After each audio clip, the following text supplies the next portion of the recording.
আচ্ছা বন্ধু, তোমরা কার কিতা আছে তালা ইয়া করলিন তে অহংকার করো? বন্ধু হঠাৎ এই প্রশ্ন? যে একটা প্রশ্ন করছি ওটার উত্তর দে। তে হুন, আমি কিতার লাগিয়ে তো অহংকার করি? আমার আইফোন আছে, আমার কোটি কোটি টাকা আছে,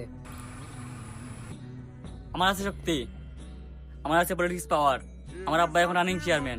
গাওয়ার কোনো কেউ আছে না আমার শক্তি দেখায় পারতো? আমি হলাম সেলিব্রিটি, আমার অনলাইন জগতে million million follower, million million view. আমার তো একটু অহংকার থাকবেই, স্বাভাবিক। তুই কিতা কইস তোর আইফোন আছে? আরে ভাই, তোর আইফোন দেখিয়া তো মানুষ দনদাতাই তো নাই, আইব তোর ব্যবহার দেখিয়া।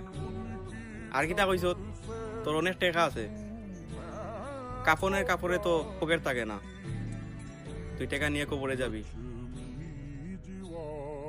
আর তুই কিতা কইসলি তোর অনেক শক্তি আছে, অনেক পলিটিক্স পাওয়ার আছে।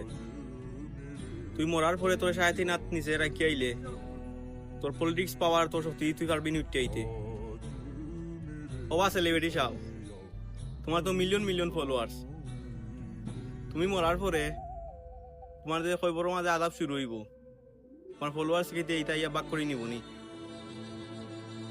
নিত নাই।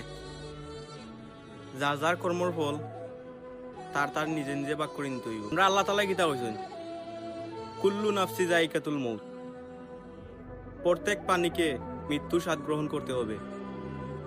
তাই তোমরা এটা চিন্তা বাদ দিয়া অহংকার না করিয়া মরণ রে ভয় করো। रंगों से रंग मिले नए नए